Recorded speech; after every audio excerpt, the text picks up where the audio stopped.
नमस्कार, स्वागत है आप सभी का ग्रे कार्ड में। आपके साथ मैं हूं पल्लवी रविंद्र सिंह। यूपी में ब्लॉक प्रमुख के चुनाव के लिए नामांकन के लिए दौरान कई जिलों में हिंसात्मक घटनाएं सामने आई, पर हैरान करने वाली बात यह रही कि कहीं पुलिस तमाशाबीन बनकर देखती रही तो कहीं हुड़दंगियों ने पुलिस को भी नहीं बख्शा और पुलिस कर्मियों पर हमला कर दिया गया। सत्ता का लालच इस कदर बढ़ गया है कि नामांकन करने गई महिलाओं पर भी हमला किया गया। पर सवाल ये कि सियासी दंगल खूनी संघर्ष में आखिर कैसे बदल गया? कुर्सी के लालच में आखिर कितनी कब्रें और सजाने की लगातार तैयारियां की जा रही हैं? और सबसे अहम सवाल कि इन हमलों की आखिर जिम्मेदारी कौन लेगा? आज की चर्चा करेंगे इसी मुद्दे पर, लेकिन उससे पहले आप ये रिपोर्ट देखिए।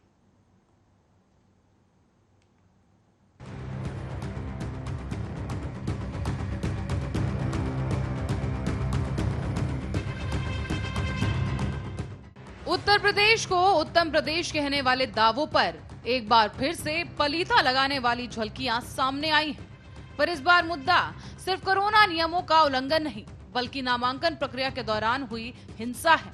ब्लॉक प्रमुख के चुनाव की नामांकन प्रक्रिया शुरू ही हुई थी कि बीजेपी और निर्दलीय समर्थक आपस में भिड़ गए और प्रदेश में कागजों पर लड़े जाने वाली लड़ाई ने खूनी संघर्ष का रूप ले लिया। बता दें कि इस हिंसा में 15 से ज्यादा जिलों में मारपीट से लेकर गोलीबारी और बमबारी की हिंसक घटनाएं सामने आई हैं। आरोप है कि पुलिस ज्यादातर जगहों पर कार्रवाई से बचती हुई नजर आई और मूक दर्शक बनी रही। हैरत की बात तो यह है कि कोरोना काल के बीच हिंदुस्तान के सबसे बड़े राजनीतिक प्रदेश उत्तर प्रदेश में ब्लॉक प्रमुख की चुनावी प्रक्रिया में गोली चलती है, बम फटते हैं, पर पुलिस या प्रशासन का दूर दूर तक कोई खौफ नहीं। वर्चस्व की ऐसी जंग जो शायद ही पहले कभी देखी हो। और दरिंदगी की हद तो तब पार हो गई जब लखीमपुर खीरी के एक विकास खंड में विरोधी समाजवादी पार्टी की उम्मीदवार के नामांकन में प्रस्तावक महिला के कपड़े तक खींचने लगते हैं। ये कैसी मानसिकता है? ये कौन से लोग हैं? कैसी सत्ता हासिल करना चाहते हैं कि महिलाओं के सम्मान की सरेआम धज्जियां उड़ा दी गई? और इससे भी ज्यादा शर्मिंदगी की बात ये कि उस महिला को बचाने कोई नहीं आया। जनता की रक्षा का दायित्व जिन कंधों पर होता है वो पुलिस भी नतमस्तक होकर देखती रही। पर इस पूरी वारदात का वीडियो सोशल मीडिया पर जमकर वायरल हुआ, जिसके बाद पुलिस प्रशासन हरकत में आई और महिला की साड़ी खींचने के आरोप में बीजेपी सांसद रेखा वर्मा के रिश्तेदार यश वर्मा को पुलिस ने गिरफ्तार कर लिया है। साथ ही आपको बता दें कि यह घटना पसगवा ब्लॉक की है, जहां समाजवादी पार्टी उम्मीदवार रितु सिंह के साथ नामांकन भरने जाते समय रास्ते में बीजेपी के कुछ समर्थकों ने उनकी महिला प्रस्तावक के साथ बदसलूकी की और साड़ी खींचने की कोशिश की गई। गौरतलब है कि सीतापुर में पुलिस की मौजूदगी में दो पक्ष के समर्थक आपस में भिड़ जाते हैं, फिर गोली चल जाती है। पुलिस थोड़ा हिम्मत दिखाकर लाठी पटकती है, पर तब तक इतनी गोली देसी बम चलने लगते हैं कि पुलिस वालों की जान पर ही बनाती है। सिर्फ सीतापुर ही नहीं, उत्तर प्रदेश के कई जिलों में पुलिस तमाशाबीन बनी नजर आई। यूपी के फतेहपुर में बीजेपी के समर्थक विरोधी उम्मीदवार के प्रस्ताव को पुलिस के सामने ही खींचकर बाहर ले जाना चाहते थे, पर पुलिस खड़ी रही, विरोधी समर्थक को छुड़वाती रही, लेकिन खींचने वाले बेधड़क होकर खींचतान करते रहे। लखीमपुर खीरी के पलिया ब्लॉक में भी कुछ यही नजारा था। कांग्रेस के प्रत्याशी और प्रस्ताव को तो पुलिस की ठीक नाक के नीचे से बीजेपी के समर्थक खींच के ले जाते हैं, पर पुलिस लाठी पटकने के अलावा कुछ नहीं करती और उपद्रव करने वाले लोग भाग जाते हैं। गुंडागर्दी करने वालों के हौसले यही नहीं थमे, बल्कि झांसी में तो एसपी और बीजेपी समर्थकों के बीच ही पत्थर चलने लगे। हालात यहां तक बिगड़ गए कि महिला प्रत्याशी को समर्थक सुरक्षा घेरे में नामांकन भराने को ले जाते दिखाई दिए। इसके अलावा बस्ती में लाठी चार्ज करना पड़ा।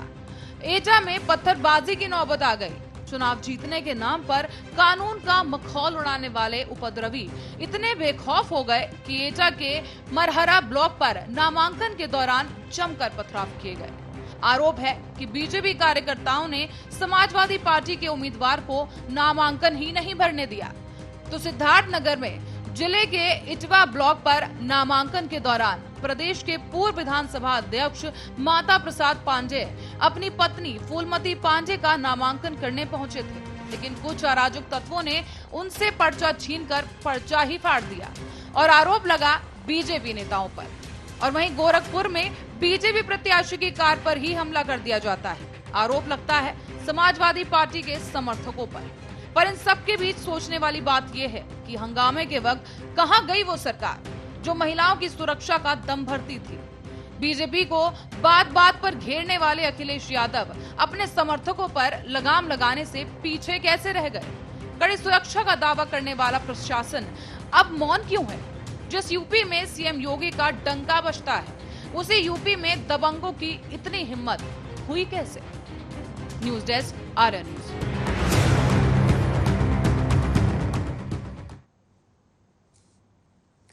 तो एडीजी प्रशांत कुमार ने कहा है कि 825 में से 14 से 15 ब्लॉक्स में हिंसा की खबरें सामने आई हैं और उन पर कार्रवाई की जा रही है। आर्या न्यूज के सवाल आपको दिखा देते हैं ग्रे कार्ड में। क्या आप गुंडागर्दी से चुनावों को जीता जाएगा? आपको बताते चले 885 जगहों पर ब्लॉक्स में जो थे वहां पर नामांकन किया जा रहा था और उनमें से 14 से 15 जगह ऐसी थी जहां से लगातार हिंसा की खबरें सामने आई। सीतापुर से लेकर के लखीमपुर और बरेली, आपको बताते चले हर जगह हिंसा की खबरें सामने आई। तो महत्वपूर्ण सवाल ये कि क्या हुड़दंगियों के सामने अब पुलिस बेबस हो चुकी है? क्योंकि पुलिस जिस तरीके से मूक दर्शक बनके सारा का सारा तमाशा देख रही थी, उन तस्वीरें से तो यही अंदाजा लगाया जा सकता है कि उत्तर प्रदेश में हुड़दंगियों के आगे पुलिस जरूर बेबस हो चुकी है। महिला की अस्मिता पर आघात, बीजेपी आखिर कैसे धोएगी ये दाग? क्योंकि राम राज्य का दावा बीजेपी करती है, बेटी पढ़ाओ, महिलाओं को आगे बढ़ाओ, ये दावे बीजेपी की तरफ से किए जाते हैं। लेकिन जिस तरीके से एक महिला की अस्मिता को वहां पर तार-तार करने की कोशिश की गई है, आपको बताते चले हजारों पुरुषों के सामने उस महिला के जिस तरीके से कपड़े खींचने की कोशिश की गई, साड़ी जिस तरीके से खींचने की कोशिश की गई है, ये जो दाग अब लगा है बीजेपी की साख पर कि उनके राम राज्य में आखिर महिलाओं की अस्मिता इस तरीके से कैसे तार-तार हो रही है, ये दाग आखिर बीजेपी कैसे धोएगी? ग्रे कार्ड में जो हम पूछ रहे हैं कि क्या हुड़दंगियों के आगे अब प्रशासन नतमस्तक हो चुका है? प्रशासन कोई किसी तरीके की कार्रवाई क्यों नहीं कर रहा है? प्रशांत कुमार ने कहा है कि 14 से 15 जगहों से हिंसा की खबरें सामने आई हैं, लेकिन सबसे महत्वपूर्ण सवाल है कि कार्रवाई कब? तस्वीरों में वो चेहरे कैद हो चुके हैं, तस्वीरों में वो चेहरे कैद हो चुके हैं जिन्होंने महिलाओं के साथ अभद्रता की है और इसके साथ साथ उनके भी चेहरे कैद हो चुके हैं। जो आपको बताते चले जहां पर नामांकन हो रहा था वहां पर बम लेके पहुंचे, पिस्टल्स लेके पहुंचे और इस तरीके से वहां पर बमबारी की गई, एक दूसरे पर गोलियां बरसाई गई, लेकिन उन पर कार्रवाई कब? सबसे महत्वपूर्ण सवाल ग्रे कार्ड में हम पूछ रहे हैं। क्या आप गुंडागर्दी से चुनाव जीते जाएंगे? ग्रे कार्ड में आपकी जानकारी के लिए आपको बताते चले महत्वपूर्ण सवाल हम ये भी पूछ रहे हैं कि क्या अब चुनाव को संपन्न करवाने के लिए सुप्रीम कोर्ट और हाई कोर्ट को दस्तक देनी पड़ेगी, उन्हें दखल देना पड़ेगा? क्योंकि आपको याद होगा दर्शकों की पश्चिम बंगाल में जब हिंसा की खबरें सामने आ रही थी, पश्चिम बंगाल से जब हिंसा की खबरें सामने आ रही थी तो वहां पर सीधे सुप्रीम कोर्ट ने हस्तक्षेप किया था, ये कहते हुए कि हिंसा को कंट्रोल किया जाना चाहिए कहीं ना कहीं और सुरक्षा व्यवस्था जो है पश्चिम बंगाल में वो बढ़ाई जानी चाहिए। और लगातार आपको बताते चले सभी राजनीतिक पार्टियों पर अंकुश लगाया था सुप्रीम कोर्ट ने। अब ऐसी कुछ तस्वीरें उत्तर प्रदेश से सामने आई, उस उत्तर प्रदेश से जिसे उत्तम प्रदेश बनाने का दावा बीजेपी करती रहती है। आपको बताते चले उत्तम प्रदेश जिसे बीजेपी कहती है, उसी उत्तर प्रदेश में एक महिला जो गई थी नामांकन प्रक्रिया संपन्न करवाने के लिए, लेकिन उसको हजारों पुरुषों के सामने उसके कपड़े खींचे जाते हैं, वहां पर हल्ला मचता है, एक दूसरे को लोग मारने लगते हैं। लेकिन सवाल ये कि ऐसी स्थितियां हुई क्यों?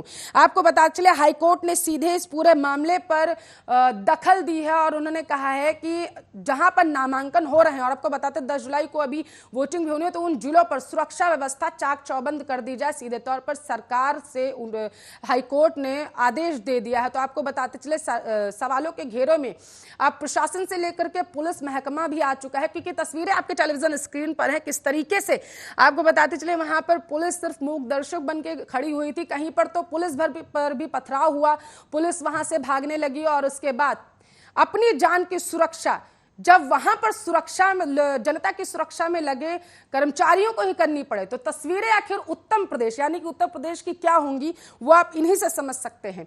तस्वीरों में आप देख सकते हैं कि किस तरीके से भारी संख्या में वहां पर उपद्रवी इकट्ठा थे, जिन्हें कंट्रोल करने की कोशिश वहां पर पुलिस के द्वारा की गई, लेकिन पुलिस भी मूक दर्शक बनी रही। क्योंकि तस्वीरें देखिए आप किस तरीके से एक दूसरे पर वहां पर लाठी डंडे बरसाए जा रहे थे। बड़ा सवालिया निशान यहाँ पर पुलिस की सुरक्षा व्यवस्था पर और इसके साथ साथ प्रशासन पर भी खड़ा होता है कि आखिर क्यों पहले से सुरक्षा व्यवस्था चाक चौबंद क्यों नहीं की गई, और इसके साथ साथ जब महिला से अभद्रता हो रही थी तो वहां पर आपको बताते चले महिला कांस्टेबल्स और महिला अधिकारियों को वहां पर तैनात क्यों नहीं किया गया था। नामांकन जहां पर हो रहे थे वहां पर सुरक्षा व्यवस्था चाक चौबंद क्यों नहीं की गई थी।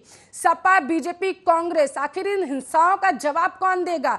क्योंकि आपको बताते चले सपा आरोप लगा रही है बीजेपी पर, बीजेपी आरोप लगा रही है सपा के कार्यकर्ताओं पर, लेकिन जो तस्वीरें सामने आ रही हैं, जो लोग घायल हुए हैं, लोगों की जो जाने गई हैं, उसका क्या होगा? आपको बताते चले प्रशासन के सारे दावे यहां पर धराशायी होते हुए नजर आ रहे हैं। कहीं पर बम बरसाए गए हैं तो कहीं पर गोलियां चली हैं और कहीं पर महिलाओं की अस्मिता के साथ छेड़छाड़ किया गया है। 75 जिलों में आपको बताते चले ब्लॉक प्रमुख के इलेक्शन की नामांकन की जो प्रक्रिया थी वो गुरुवार को शुरू हुई थी, लेकिन जिस तरीके से सारे जो नियम थे, जो कायदे कानून थे, उनको ताक पर रखकर जिस तरीके से वहां पर गुंडाई दिखाई गई हो और दबंगों के हौसले जिस तरीके से बुलंद थे, ये तस्वीरें जो थी अब सोशल मीडिया पर भी जमकर वायरल हो रही हैं।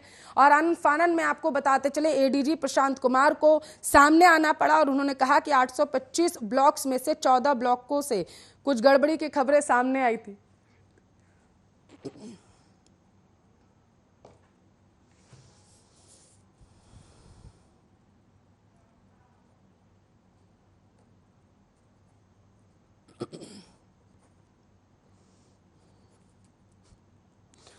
तो इस मुद्दे पर ज्यादा चर्चा करने के लिए बीजेपी के नेता है पंकज त्यागी, राजनीतिक विश्लेषक निशांत त्यागी और राघवेंद्र दुबे प्रवक्ता हैं सपा के, हमारे साथ जुड़ चुके हैं। आप सभी मेहमानों का स्वागत है आर्या न्यूज पर। सबसे पहले मैं पंकज जी चर्चा की शुरुआत आपसे करना चाहूंगी, क्योंकि राम राज्य बनाने का दावा उत्तर प्रदेश को आप लोगों ने किया था, उत्तम प्रदेश भी बोला जाता है, क्या हो रहा है उत्तर प्रदेश में?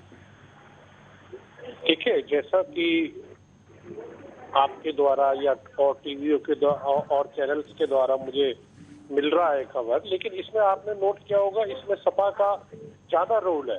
आप खुद देखिए कि अभी आपके सामने गोंडा की तस्वीर आई होगी, एक गोंडा के विधायक किस प्रकार से भड़का रहे हैं और खुलेआम लाठी डंडों की बातें कर रहे हैं, ये शोभा नहीं देता।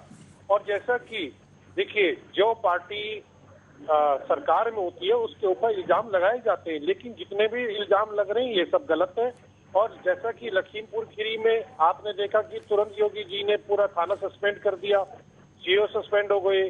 ऐसी हर जगह के लिए कार्रवाई हमने सोच रखी है और हो रही है, मैं ये कहना चाहूंगा हो रही है। और जहाँ तक कि लड़ाई झगड़े का और ये दंगा फैलाने का आरोप है, ये सब निहायती गलत है। ये शुरू आप भी देखते आए हैं पिछले 10-15 सालों से कि कभी भी हमारी पार्टी ने ऐसा कभी हमारी पार्टी का ना तो उद्देश्य रहा है, ना हमारा मंथन है ये, और ना ही हमारी सोच है ये। उद्देश्य आपकी पार्टी का हो या ना हो, आपकी सोच आपकी पार्टी की ऐसी हो या ना हो, लेकिन वहां पर दबंगों के हौसले बुलंद देखे गए, हुड़दंग वहां पर मचा, महिलाओं के कपड़े वहां पर खींचे गए, और इससे आप इनकार नहीं कर सकते हैं पंकज जी।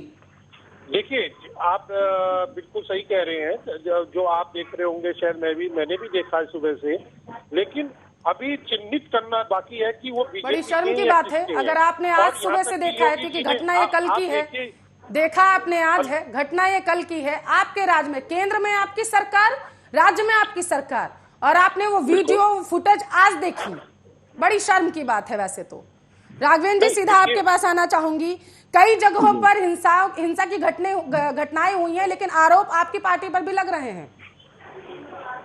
देखिए, ये बीजेपी वाले जो लोग हैं वो भगवा वस्त्र पहन करके जिस तरीके से गुंडागर्दी कर रहे हैं, पूरा आप देखिए कि पूरे चुनाव के दौरान आपने देखा इन्होंने जिस तरीके से गुंडागर्दी करी, जिस तरीके से हमारे पार्टी के लोगों को रोका गया, पुलिस और प्रशासन के बल पर रोका गया। और अभी का कल की जो घटना है आप देख रहे हो उसमें किस तरीके से महिला के वस्त्र खींचे जा रहे हैं। ये लोग मेरे गुंडई पका रहे हैं और सारा शासन और प्रशासन पंगु हो चुका है। इस सरकार के जाने का समय आ गया है। सरकार ने विकास के नाम पर कोई काम नहीं किया है। जितने युवा हैं वो सारे बेरोजगार हो चुके हैं। इस सरकार ने केवल मुस्लिम लड़ाने का काम किया। राघवेंद्र जी, जहां पर हिंसा हो रही थी, सुनिए राघवेंद्र जी, जहां पर हिंसा हो रही थी और जिस महिला के वहां पर साड़ी खींचने की कोशिश की गई, उनमें से कितने लोगों ने भगवा कपड़े पहन रखे थे? वैसे क्योंकि आपने अभी जिक्र किया कि भगवा कपड़े पहन के इस तरीके से किया जाता है, कितने लोगों ने पहन रखे थे? देखिए, भगवा वस्त्र पहनने का मतलब ये है कि बताइए आप, कितने लोगों ने वहां पर पहन रखे थे? सुनिए, पहले सुन लीजिए। हाँ। भगवा सब जगह भगवा का इस्तेमाल करते हैं, तिलक लगाया, भगवा कपड़े पहने, और वहां पर कर रखा था किसी ने? जब वो चिन्हित वहां हो पर चुके कर रखा हैं, था राघवेंद्र जी किसी ने? चिन्हित हो चुके हैं, इन्होंने कौन सी कार्रवाई उनके ऊपर की? राघवेंद्र जी, और इन्होंने राघवेंद्र जी, हम अपने दर्शकों को भी वो तस्वीरें दिखा रहे हैं लगातार। शब्दों से सिर्फ आप बोलेंगे तो उसका असर नहीं पड़ेगा, क्योंकि तस्वीरें हम अपने दर्शकों को भी दिखा रहे हैं। आप मुझे ये बताइए, जिस महिला के कपड़े खींचे गए उनमें से कितने लोगों ने भगवा कपड़े पहन रखे थे? लाग लपेट करना जरूरी होता है क्या आप लोगों का? सियासी शब्दों का सीधे सीधे जवाब दीजिए ना। सुनिए मैडम, लगता है कि आपको शायद सांकेतिक भाषा को समझ में नहीं आ रही है। नहीं, आप मेरे को सीधे शब्द समझ में आते हैं, आप प्रत्यक्ष रूप से मत कहिए, आप प्रत्यक्ष रूप से मत कहिए। आप बीजेपी के अब आपको कलर भी वही चाहिए क्या? आप अप्रत्यक्ष रूप से मत कहिए और मुझे सांकेतिक शब्द नहीं समझ में आते हैं। सीधा सवाल मेरा था, आप सीधा जवाब मुझे दीजिए राघवेंद्र जी, बेहतरीन होगा। आप मुझे बस इतना बताइए, आप सांकेतिक मत बताइए ना, आप सांकेतिक मत बताइए राघवेंद्र जी। आप ये मत कहिए कि मैं प्रत्यक्ष रूप से आपके शब्दों को समझूं। मन की बात मैं नहीं समझती हूँ, वो प्रधानमंत्री करते हैं। सीधा सवाल पूछा, आप सीधा जवाब दीजिए।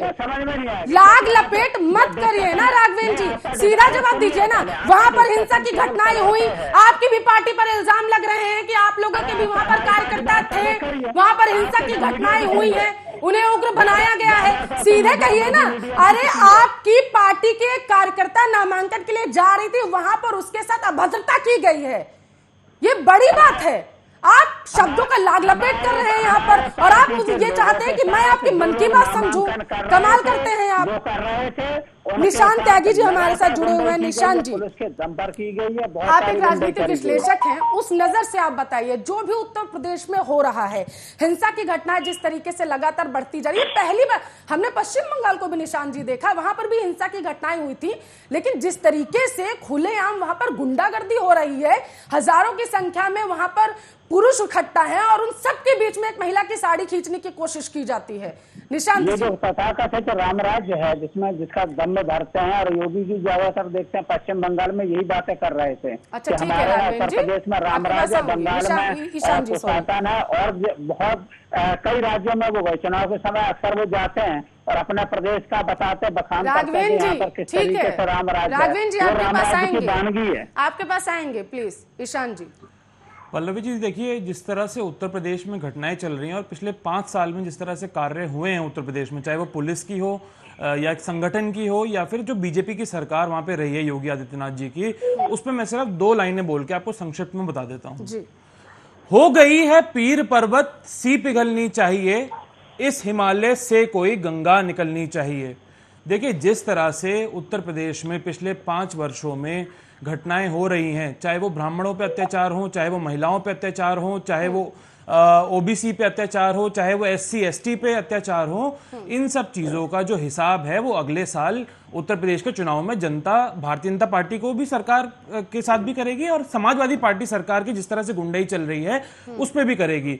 देखिए, अभी राघवेंद्र जी ने बोला कि भगवा पहन के और तिलक लगा के वहां पे गुंडाई हो रही थी। पहली बात तो वो पहले जाके वीडियो देख लें भगवा पहनना, और दूसरी बात यह है कि भगवा पहनना कोई गलत चीज नहीं है। मैंने भी भगवा कुर्ता पहना हुआ है, इसका मतलब ये नहीं है कि हम गुंडाई कर रहे हैं, लेकिन हाँ, उसमें एक बात बिल्कुल सही है कि योगी आदित्यनाथ जी जो अपने आप को संत बोलते हैं या भगवा धारण करके रखते हैं, उनके राज्य में ऐसा हो रहा है, उनके राम राज्य में ऐसा हो रहा है जिसको वो राम राज्य बोल रहे हैं, तो ये चिंता का विषय है। दूसरी चीज ये है कि जिस तरह से हमने तस्वीरें देखी कि बम भी फोड़े गए वहां पे, जो ये सरकार है वो पत्रकारों पे, युवाओं पे, किसानों पे जब आंदोलन करते हैं तो UAPA लगा देती है। क्या ये सरकार, अब बताएं यहाँ पे त्यागी जी बैठ के, कि क्या ये सरकार जो ये गुंडे यहाँ पे बम फोड़ रहे थे इन पर UAPA लगाएगी या नहीं लगाएगी? दूसरी चीज यहाँ पर कि RSS चीफ मोहन भागवत जी इतनी अच्छी बातें करके गए गाजियाबाद में, क्या वो अब सामने आके बोलेंगे? 1 मिनट त्यागी जी, आप मेरे को बोलने दीजिए, मैं अपनी बात कंप्लीट कर लूं, बहुत महत्वपूर्ण बात है। तो क्या मोहन भागवत जी जो इतनी अच्छी बातें करके गए गाजियाबाद में, बोल के गए हमको एक अच्छे सौहार्द के साथ रहना चाहिए, क्या वो अब आगे आएंगे? क्या वो अब आके अपने गुंडों को या अपने लोगों को या अपने कार्यकर्ताओं को बोलेंगे कि ये गलत हो रहा है? और क्या वो योगी सरकार को जाके बोलेंगे कि नहीं, ये सब नहीं होना चाहिए, और जितने भी लोगों ने यहाँ पे गुंडाई की है या फिर महिला के साथ अभद्र व्यवहार किया है उन लोगों पे क्या कार्रवाई शुरू होगी? तो ये सब बातों का जो जवाब है, देखिए विकास के मुद्दे पे चुनाव होना चाहिए, तो विकास के मुद्दे पे चुनाव करिए। गुंडागर्दी करके या फिर किसी महिला का सम्मान ना करके इस तरह से चुनाव नहीं होंगे अगले साल उत्तर प्रदेश में। तो अगर विकास के मुद्दों पे बात होगी तो ही चुनाव होंगे। और त्यागी जी से मेरे ये एक विनती है कि इन सब सवालों पे जवाब दें। समाजवादी पार्टी पे या कांग्रेस पे लांछन लगाने से कुछ नहीं होगा। आपकी सरकार थी पिछले 4 साल में, ये आपकी जवाबदेही है अब। बिल्कुल बिल्कुल। पंकज त्यागी जी, जवाब दीजिए। देखिए, मैं मेरे भाई ने जैसा कहा कि महिलाओं पे, अगर किसी भी महिला पे अत्याचार होता है तो वाकई में दुखद घटना है, इसमें कोई दो राय नहीं है। किसी भी महिला के साथ गलत व्यवहार करना ये किसी के लिए भी, मेरे लिए भी, सभी के लिए शर्मदायक है। और मैं आपको ये बता देता हूँ कि चाहे वो हमारी पार्टी हो, चाहे वो समाजवादी पार्टी का हो, वो कांग्रेस का हो, किसी भी पार्टी का हो, हमारा ऐसे व्यक्ति से कोई लेन देन नहीं है और उसके ऊपर कड़ी से कड़ी कार्रवाई की जाएगी, ये मैं आपको आश्वासन दिलाता हूँ। लेकिन मैं साथ में ये भी कहूंगा कि हमारी पार्टी को ज्यादा बदनाम किया जा रहा है, क्योंकि हमारी पार्टी सरकार में है, हमारी सरकार है यहाँ पर, इसलिए ये लगाए जा रहे हैं इल्जाम। देखिए, जैसा कि पिछले 4-5 सालों की बात कहेंगे, आपने देखा होगा कि पिछले 15 सालों का अगर आप ग्राफ उठा लें और इन 4 सालों का ग्राफ उठा लें तो आपको अपने आप स्वयं अंतर दिख जाएगा, बहुत ज्यादा अंतर दिखेगा। हाँ, थोड़ा समय और लग रहा है, उसके बाद वाकई में ही उत्तर प्रदेश में रामराज आएगा। ठीक है, 4 साल हो चुके आएगा कि आप बात कर रहे हैं, 8 महीने बाद अभी चुनाव होने वाले हैं। पंकज त्यागी जी, पंकज जी, आपने कहा कि जिन लोगों ने इन हिंसा की घटनाओं को अंजाम दिया है या जिन लोगों ने उस महिला के साथ अभद्रता की है उसका आपकी पार्टी से कोई संबंध नहीं है, ठीक है, यही कहा ना आपने? ठीक है, बुलंदशहर, सीतापुर, कन्नौज और इसके बाद सुनिए लखीमपुर खीरी, यहाँ जहां जहां हिंसाएं हुई हैं, क्योंकि अब देखिए प्रशांत कुमार ने तो यही कह दिया एडीजी ने कि 14 से 15 जगहों पर हिंसा की घटनाएं हुई हैं। यहाँ पर जितने भी बीजेपी के कार्यकर्ता मौजूद थे, जिन्होंने भी नामांकन दर्ज कराया था जाकर के, क्या सबसे पूछताछ होगी जाकर के? और अगर कोई दोषी पाया जाता है तो क्या सबका नामांकन रद्द करवाया जाएगा? आप बताइए। आप कह रहे हैं आपका उनसे मतलब ही नहीं है ना? योगी जी ने कह भी दिया है। और अगर मैंने अभी जैसे कहा कि गुंडे का कोई मजहब नहीं होता, गुंडे की कोई पार्टी नहीं होती, गुंडे का कोई रंग नहीं होता। राघवेंद्र जी की तरह बात कर रहे हैं भगवा और मजहब की, यहाँ मजहब की बात ही नहीं आई है। यहाँ बेहद गंभीर मसला है, एक महिला की साड़ी खींचने की कोशिश की गई है, वो भी सरेआम। वहाँ पर बम बरसाए जा रहे हैं, जहां पर यह दावा किया जाता है, सुनिए पंकज त्यागी जी, जिस राज्य में यह दावा किया जाता है कि गुंडों पर सबसे ज्यादा लगाम लगाया जा रहा है, बाहुबलियों पर लगाम लगाने की कोशिश की जा रही है, बाहुबलियों की नकेल कस दी है सूबे के मुखिया योगी आदित्यनाथ ने, वहां पर ऐसी तस्वीरें कि हर व्यक्ति के पास, अगर आपने, हालांकि आपने कल तो देखी नहीं, आप तो कह रहे हैं आपने आज देखी वो तस्वीरें, अगर आज भी देखी होंगी तब तो तस्वीरों में देखा होगा ना, हर व्यक्ति के पास वहां पर तमंचा है, हथगोले हैं भैया, वहां पर बम है। वो लोग नामांकन दाखिल करने गए थे या फिर बॉर्डर पर जाना था उन्हें जंग लड़ने के लिए? उसे पकड़ लिया गया है, आपने नोट किया होगा। कितनों को पकड़ा? कितनों को पकड़ा? मेरा सवाल इसीलिए आपसे यही था कि बुलंदशहर, सीतापुर, कन्नौज, लखीमपुर खीरी, जहां जहां हिंसा की घटनाएं हुई हैं, जहां जहां हुई हैं, क्या सब जगह के लोगों का नामांकन रद्द करवाया जाएगा? बीजेपी ऐसा कदम उठाने जा रही है, रामराज में कदम उठा के दिखाइए आप, बोलिए। जी जी जी बोलिए। उठा के कदम दिखाइए ना, उठा के कदम दिखाइए, मिसाल कायम कर दीजिए आप उठाइए कदम। जी बिल्कुल। आपने देखा कि अभी क्या नाम है, यश शर्मा नाम का जो लड़का चिन्हित हुआ है, मैंने देखा नहीं है, आप जो बताएंगे मैं वो देखूंगी, क्योंकि आपने जब अपने राज्य में जो घटनाएं हुई उसकी वीडियोस आज देखी हैं, तो मैं कहां से देख लूंगी जाकर के? पहले ये बताइए, आपकी सत्ता है वहां पर, 4 साल से आप हैं वहां पर, आप ये बताइए एक्शन लेने जा रहे हैं वहां पर? जिन जिन जगहों पर, जिन जिन ब्लॉक्स में ये घटनाएं हुई हैं, उन जगहों पर एक्शन लेने जा रहे हैं, उन सबका नामांकन रद्द करवाएगी बीजेपी, एक्शन लेगी सारे कार्यकर्ताओं के खिलाफ अगर कोई भी दोषी पाया जाता है तो? देखिए मेरी बात सुनिए, ये काम है क्या नाम है चुनाव आयोग का नामांकन कैंसिल करना या ना करना। लेकिन हाँ, हमारा काम है लॉ एंड ऑर्डर को ठीक नहीं, बिल्कुल आपका काम कुछ नहीं बनता है। ईशान जी, मैं आपके सीधे पास आऊंगी। पार्टियों का फिर क्या काम बनता है? पार्टियों का सिर्फ ये काम बनता है कि अपने कार्यकर्ता वहां पर इकट्ठा किए जा रहे हैं, लेकिन उनसे तलब भी नहीं किया जा सकता उन्हें इस बात पर कि आप लोगों ने हिंसा की घटनाएं वहां पर हुई, आप लोगों पर आरोप लग रहा है, भैया जवाब दीजिए आकर के।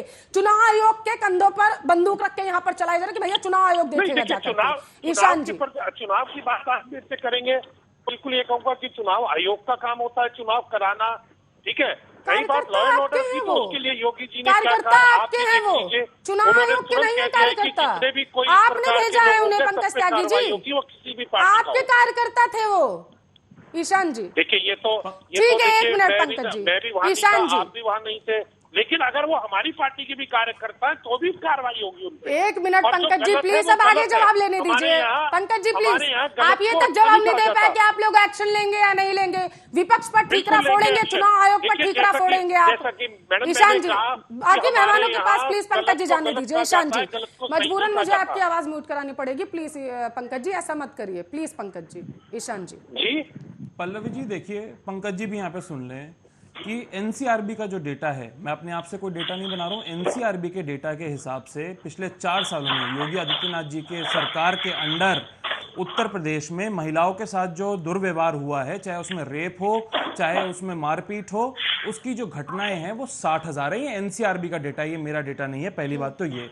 दूसरी बात ये कि जब आप किसी गैंगस्टर को मारते हैं या फिर आप जो एनकाउंटर में मारते हैं लोगों को, उसमें तब तो आप बोल देते हैं कि देखिए योगी आदित्यनाथ जी कितना बढ़िया काम कर रहे हैं, देखिए राम राज्य आ गया है। लेकिन जब अब ऐसी घटना हुई है, जब उनके कार्यकर्ता सामने आके उनकी वीडियो बन गई है, देखा हमने किस तरह से कितनी अभद्रता के साथ एक महिला की साड़ी खींची जा रही थी बीजेपी के कार्यकर्ताओं के द्वारा, तब ये कह रहे हैं कि नहीं चुनाव आयोग की जिम्मेदारी बनती है। तो ये पुलिस किसकी है? पंकज जी देखिए, ऐसे दोहरे मापदंड रखने से कुछ नहीं होगा, आपको एक मापदंड रखना पड़ेगा। अगर आप लॉ एंड ऑर्डर की बात कर रहे हैं तो इसका मतलब यह है कि चाहे वो आपके कार्यकर्ता हो, चाहे वो समाजवादी पार्टी के कार्यकर्ता हो, चाहे वो बीएसपी, कांग्रेस, किसी भी अन्य पार्टी के कार्यकर्ता हो, चाहे कोई भी हो, अगर किसी ने कोई दुर्व्यवहार किया है तो आप उसको जेल पहुंचाने का काम करें। दूसरी चीज यहां पर यह है, एक बार सुन लीजिए पंकज जी, देखिए मैंने आपको इंटरप्ट नहीं किया बीच में बिल्कुल भी, एक भी बार बिल्कुल जांच बात है, आप एक बार सुन लीजिए बात को, मैंने आपको बिल्कुल इंटरप्ट नहीं किया।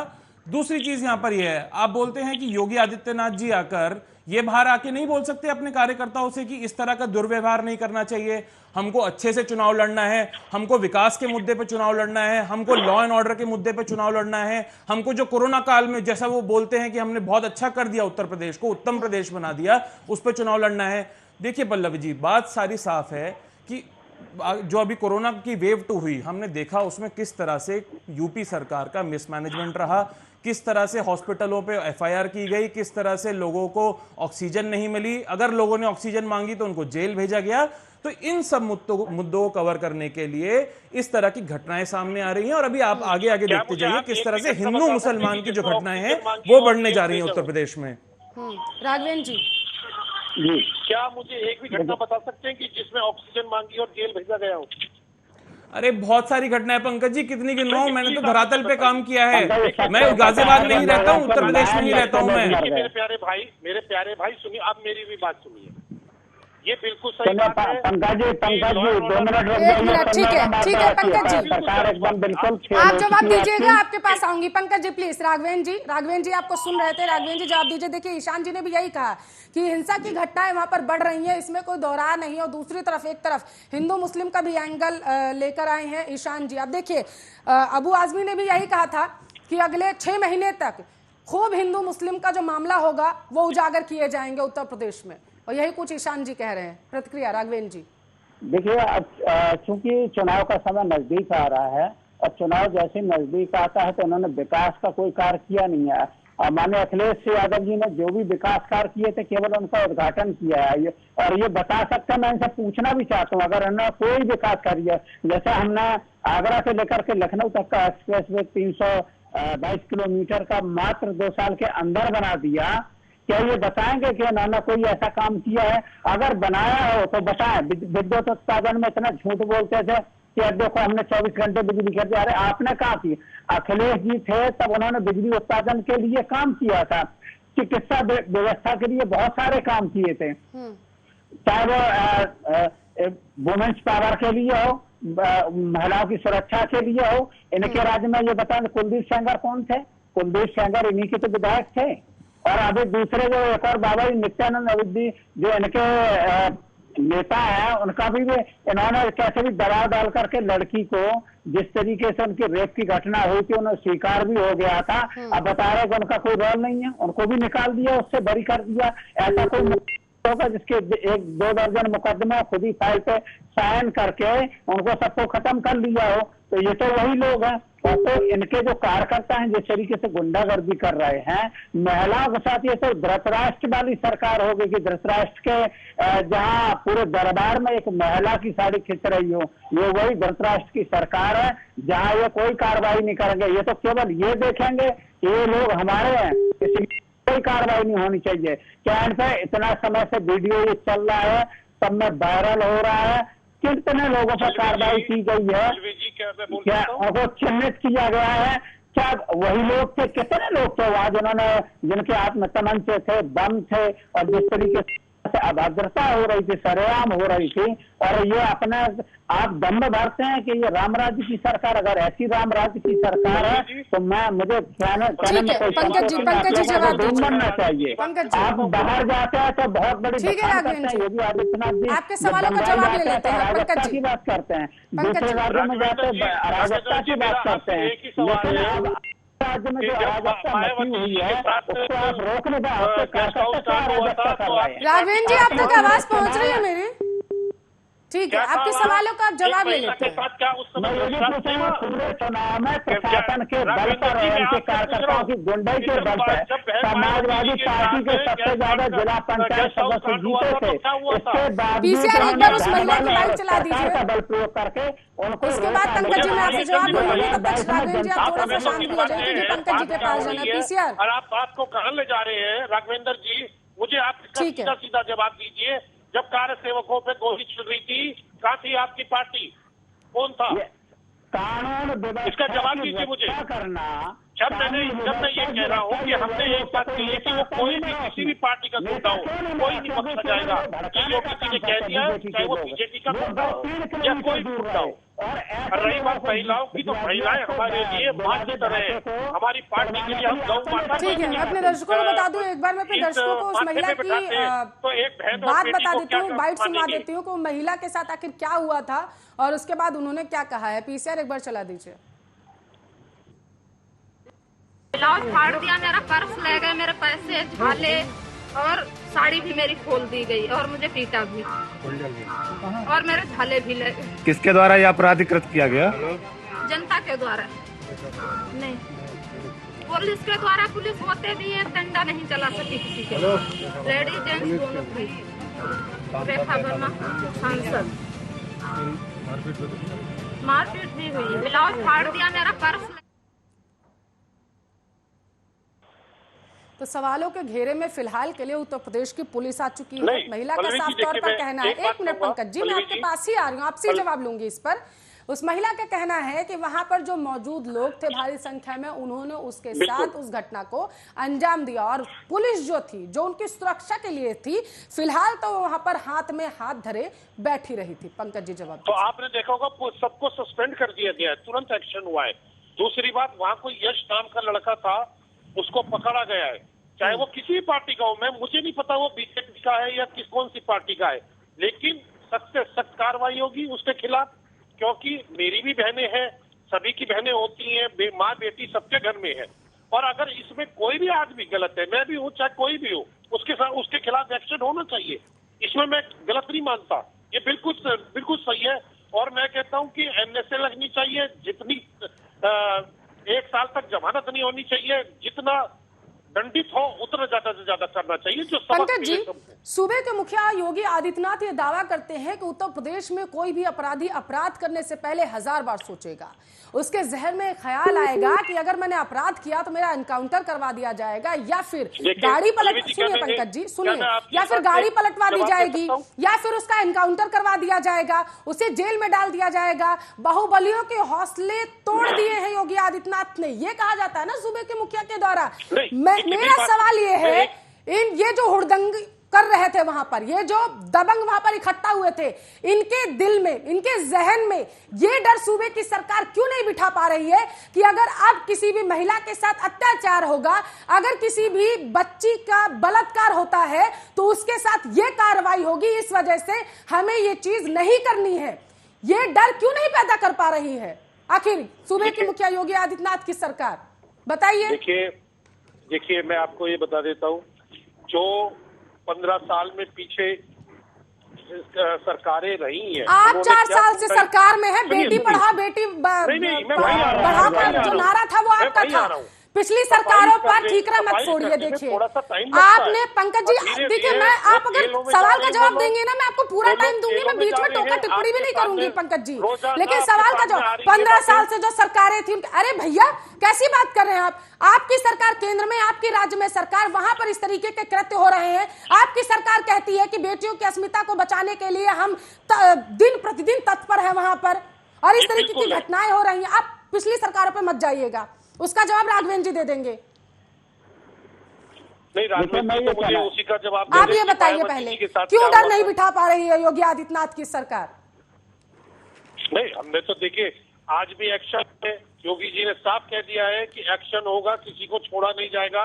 हम तो आप भी उसी जगह हैं, हमारे यहाँ कोई वो नहीं है। हमारे देखिए, हम महिला, मैंने जैसे कहा कि हमारे लिए हर महिला माँ बहन है, उनसे ज्यादा कोई नहीं होता। महिलाओं से ज्यादा हमारी नजर में कोई पवित्र नहीं है। कोई भी उस जगह नहीं आता जिस जगह महिलाएं आती हैं। हमारे लिए महिलाएं देवी का स्वरूप है, भारत माता का स्वरूप है। तो मैं आपको साफ बता दूं, ना हमारी पार्टी, ना मैं, ना कोई भी बर्दाश्त नहीं करेगा कि महिलाओं के साथ। आपने मुझे इस सवाल का जवाब अभी भी नहीं दिया है कि वहां पर, ईशान जी मैं सीधा आप ही के पास आऊंगी इसका जवाब लेने के लिए। पंकज जी, आपने मेरे सवाल का अभी भी ये जवाब नहीं दिया है कि आखिर डर क्यों नहीं है? बड़े बड़े दावे, लेकिन धरातल पर सारे के सारे धराशायी। ईशान जी, महिलाओं की अस्मिता पर आघात हो रहा है, आखिर बीजेपी ये दाग कैसे धोएगी? ईशान जी। पल्लवी जी देखिए, मैं आपको 2 ऐसे इंस्टेंस बता देता हूं जिसमें अभी हमारे माननीय पंकज जी ने बोला कि वो महिलाओं को माँ बहन बेटियों के रूप में देखते हैं और भारत माँ के रूप में देखते हैं। तो पहली बात तो ये है कि भारत माँ की भी आप अच्छे से रक्षा नहीं कर पा रहे हैं। हमने देख लिया किस तरह से पुलवामा में अटैक हुआ, हमने देख लिया किस तरह से गलवान में चाइना हमको परेशान कर रहा है। पहली बात तो ये है। दूसरी बात ये है, हमने वो दिन भी देखा जहाँ पे उन्नाव में किस तरह की घटनाएं हुई, जहाँ पे हाथरस में किस तरह की घटनाएं हुई और उस बेचारी बेटी को रात के अंधेरे में ही जला दिया गया। तीसरी चीज यहाँ पे ये है कि मैं आपको बता देता हूँ 2-4 मुद्दे जो छुपाए जा रहे हैं जनता से, जो जिनको भ्रमित करके, जनता को भ्रमित करके उन मुद्दों से हटा के या तो हिंदू मुसलमान या फिर इस तरह की घटनाओं पे। आप मेरे को कंप्लीट करने दीजिए, उसके बाद आप जवाब दे लीजिएगा। मैं आपको 3-4 मुद्दे पल्लवी जी बता देता हूँ और इन्हीं मुद्दों पर चुनाव होने चाहिए। पहली बात तो यह है कि एनसीआरबी के डेटा के अकॉर्डिंग 2019 तक 2020 तक जो 15% क्राइम है पूरे देश का, वो उत्तर प्रदेश से आता है, महिलाओं के अगेंस्ट जो क्राइम है। दूसरी चीज यहाँ पे है, मैंने अभी जिस तरह से गिनवाया एनसीआरबी का डेटा ही कि 60,000 ऐसी घटनाएं हुई हैं महिलाओं के अगेंस्ट जो उत्तर प्रदेश में हुई है पिछले 4 से 5 साल में। तीसरी चीज कि गन्ना किसानों का मुद्दा, आप देखिए किस तरह से भारतीय जनता पार्टी की सरकार ने बोला था हम एमएसपी देंगे, 3 साल से गन्ने का जो दाम है वो नहीं बढ़ा है। चौथी चीज कि गन्ने किसान का जो बकाया है पिछले 2-3 साल का, वो अभी तक नहीं मिला है। जो गेहूं का किसान है वो इसलिए परेशान है क्योंकि उत्तर प्रदेश की सरकार ने सिर्फ 14% खरीद करी है। ये 2 दिन पहले का ही डेटा है। हमने ये देखा कि किस तरह से मजदूरों का पलायन हुआ दूसरे राज्यों में से और उत्तर प्रदेश में लोग आए, उनके पास रोजगार नहीं है, बेचारे अपने घर बार कैसे चलाते होंगे, अपने बच्चों का पालन पोषण कैसे करते होंगे, अपने माताओं बहनों का और माँ बाप का कैसे पालन पोषण करते होंगे, ये किसी का हिसाब नहीं है। चौथी चीज हमने देखा कि कोरोना में किस तरह से मिसमैनेजमेंट हुआ। मैंने अभी बताया कि बहुत लोगों की जान सिर्फ और सिर्फ ऑक्सीजन की कमी और जो दवाइयों की कमी है या आईसीयू बेड्स और वेंटिलेटर्स की कमी थी उससे गई है। हमने देख लिया है कि किस तरह से हजारों की संख्या में लाशें गंगा मां में तैर रही थी। पांचवी चीज जो सबसे आखिरी मुद्दा है, देखिए पत्रकारों का मुद्दा मैं उठाना चाहूंगा। जिस तरह से अगर कोई भी पत्रकार प्रशासन के खिलाफ या उत्तर प्रदेश की सरकार के खिलाफ या माननीय योगी जी के खिलाफ अगर कोई आवाज उठाता है तो उस पर एफआईआर की जाती है, उसको जेल भेजा जाता है और उसको या तो यूएपीए लगा दी जाती है अंततः। तो देखिए इस तरह की घटनाएं जो हैं या इस तरह के जो मुद्दे हैं, जो विकास के मुद्दे हैं, इन पे चुनाव होना चाहिए अगले साल, बनिस्बत इसके कि हम ये इस तरह की जो घटनाएं हैं इनको डिस्कस करें और 15 साल पहले चले जाएं कि 15 साल आपकी पार्टी ने ये किया था, 20 साल पहले आपकी पार्टी ने ये किया था। देखिए आपको जो हिसाब है वो पिछले 4 साल का देना पड़ेगा। अगर आप उसमें फेल हो गए तो जनता आपको निकाल के बाहर खड़ा कर देगी। ठीक है, पंकज जी इसका जवाब दीजिएगा। लेकिन राघवेंद्र जी कितना इत्तेफाक रखते हैं आप? राघवेंद्र जी कितना इत्तेफाक रखते हैं? ईशान जी ने बड़ी बड़ी बातें यहाँ पर कही हैं और मुद्दे जो थे, क्या आपको लगता है कि उन मुद्दों से भटकाने की कोशिश की जा रही है और अब गुंडाई के दम पर चुनाव जीते जाएंगे? देखिए, गुंडाई के दम पे ये चुनाव जीतने की कोशिश करी हुई है। आपको पता है जिस तरीके से पुलिस प्रशासन ने समाजवादी पार्टी के सबसे ज्यादा पंचायत सदस्य जीते थे, जिला पंचायत सदस्य जीते थे, उसके बावजूद उनको अध्यक्ष बनने से जिस तरीके से रोका गया, सरकार ने जो गुंडाई करी है, ये यही नहीं है कि उनके कार्यकर्ता ही कर रहे हैं। ऊपर जितना बैठे हुए जितना ऊपर के लोग हैं, मुख्यमंत्री से लेकर के सबके संरक्षण में और शासन प्रशासन की सह पर इन्होंने इस तरीके से कर दिया कि उनको निकलना नहीं दिया गया, उन पर मकान उनके गिरा दिए गए। किसी को अगर वो बात नहीं माना और अगर इनके पास शामिल हो गए तो कोई दिक्कत नहीं। अगर वो उसने कह दिया कि हम आपका समर्थन नहीं करेंगे तो किसी का मकान गिरा दिया गया, किसी को किसी तरीके से जेल में बंद कर दिया गया। तो इस तरीके से सरकार ने जो गुंडागर्दी करी है, और वो मैं कहना चाहता हूँ, आप बीच में इसलिए परेशान ना हो, ये सरकार की नाकामी है। आप मैंने आपको एक चुनौती दी, आप बताएं योगी आदित्यनाथ जी ने विकास के लिए कुछ किया हो तो बताइए। कोई बड़ी परियोजना लगी, कोई बात हुई हो तो बताओ। हिंदू मुस्लिम के अलावा हिंदू मुस्लिम को आपने बहुत अच्छा किया। जब भी चुनाव आते हैं आप सारा केवल हिंदू मुस्लिम का कहते हैं, समाज को तोड़ने वाले लोगों को हम देशद्रोही मानते हैं। और आप वही लोग हैं जो देश को केवल तोड़ने का काम करते हैं। विकास की एक भी योजना आप बता दें तो योगी आदित्यनाथ जी ने रखी हो। आज युवा बेरोजगार होकर राघवेंद्र जी पुलिस मूक दर्शक बन के क्यों खड़ी रही थी वहाँ पर?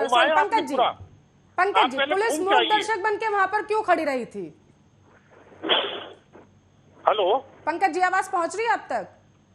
जी आइए। मूक दर्शक बन के पुलिस वहाँ पर आखिर क्यों खड़ी रही थी? कहाँ पर? समय की कमी है, जल्दी से जवाब दीजिए। देखिए, आप जैसा कि वो ठीक है, अगर वो मूक बन के खड़े थे जब भी सस्पेंड हुआ है पूरा का पूरा थाना, सीओ सस्पेंड हुए। कोई और पार्टी ने आज तक इतनी जल्दी कार्रवाई करी हो तो प्लीज आप मुझे बताइए। और गुंडा तो ऐसे ही जैसे कि मैंने आपको बताया, पंकज जी बीजेपी रामराज जी का दावा करती है, रामराज में चीरहरण हो रहा है वहां पर, और आप कह रहे हैं कि हाँ ठीक है, हम दर्शक बन के खड़े थे, हाथ पे हाथ बांधे खड़े हुए थे, लेकिन ये भी तो देखिए उन पर कार्रवाई हुई ना। इसका मतलब वहां पर अब महिलाएं अगर घर से निकलती हैं तो उन्हें ये सोचना पड़ेगा कि हमारे साथ अगर अभद्रता होती है, हमारे साथ कोई घटना घटित होती है तो बाद में पुलिस और प्रशासन कार्रवाई कर देगा। ये सोच के निकले या फिर इस बेखौफ होकर ये? पंकज जी मुझे ये जवाब दीजिए ना, क्या महिलाएं ये सोच के निकले या फिर बेखौफ होकर ये सोच के निकले कि नहीं, जिस उत्तर प्रदेश को उत्तम प्रदेश बनाने का दावा किया गया था वहां पर हम निश्चिंत होकर टहल सकते हैं, निश्चिंत होकर जा सकते हैं, या ये सोच के निकले? क्या मैं एक लाइन बोल सकता हूँ? बिल्कुल सुनिए, आपने कहा रामराज, तो मेरी बात याद रखिएगा, ऐसे दुर्योधन भी मरेंगे रामराज में जो बहनों का चीरहरण करेंगे महिला का। बस मैं इतना कहना चाहूंगा। आपकी पार्टी के हैं उनका ठीक है, समय की कमी है। ईशान जी, मैं आखिरी प्रतिक्रिया आपकी तरफ से लेना चाहूंगी। क्या कोई भी चुनाव संपन्न कराने के लिए सीधे हाईकोर्ट और सुप्रीम कोर्ट को दखल देना पड़ेगा? क्योंकि पश्चिम बंगाल देखा और उत्तर प्रदेश में भी हाईकोर्ट ने दखल दिया है। ईशान जी। पल्लवी जी, देखिए ये जो ट्रेंड चल पड़ा है आजकल सुप्रीम कोर्ट और हाई कोर्ट के बीच में लेकर आने का, ये पिछले 4-5 साल से चला है। हमने देखा किस तरह से एग्रेसिव पॉलिटिक्स की जा रही है। हमने देखा किस तरह से बंगाल में बीजेपी ही नहीं, टीएमसी के लोगों ने भी गुंडागर्दी करी और दोनों तरफ से जो लोग हैं वो मारे जाते हैं। उसमें कोई बड़ा नेता नहीं मारा जाता, उसमें कोई नेता के बच्चे नहीं मारे जाते, नेता के परिवार से कोई नहीं जाता। जो बेचारे गरीब कार्यकर्ता हैं, जो एक पार्टी के साथ जुड़े हुए होते हैं, सिर्फ और सिर्फ उनकी मृत्यु होती है। कहाँ राघवेंद्र जी बोल रहे हैं, ये लोग मुजफ्फरनगर दंगा तो संभाल नहीं पाए थे अपने समय में, तो ये क्या बड़ी बड़ी बातें कर रहे हैं। अब यहाँ पर आती है बात, देखिए अगर चुनाव करवाना है तो सिर्फ विकास के मुद्दों पे बहुत ही प्रेम भाव के साथ, जिस तरह से मोहन भागवत जी ने बोला, मैंने देखा, अगर वो सच में अगर वो बोल रहे हैं कि मैं राजनीति करने नहीं आया हूं, हालांकि मेरे को इस पे भी डाउट है, अगर वो राजनीति करने नहीं आए हैं तो उनको बाहर निकल के बोलना चाहिए कि इस तरह की जो गुंडागर्दी है कम से कम अगले 8 से 9 महीने तक नहीं होनी चाहिए भारतीय जनता पार्टी के द्वारा। और अखिलेश यादव जी को भी धरातल पे उतर के काम करना पड़ेगा। लखनऊ से बैठ के या घर से बैठ के राजनीति नहीं होगी, उनको धरातल पे उतर के, अगर उनको भारतीय जनता पार्टी को हराना है तो उनको धरातल पे आना पड़ेगा और अपने भी जो लोग हैं उनको संभालना पड़ेगा और उनको गुंडाई से रोकना पड़ेगा, क्योंकि समाजवादी पार्टी पे हमने देखा है हमेशा से ये गुंडाई का जो आरोप है वो लगता आया है। बिल्कुल, बहुत बहुत शुक्रिया सभी मेहमानों का इस मुद्दे पर चर्चा करने के लिए।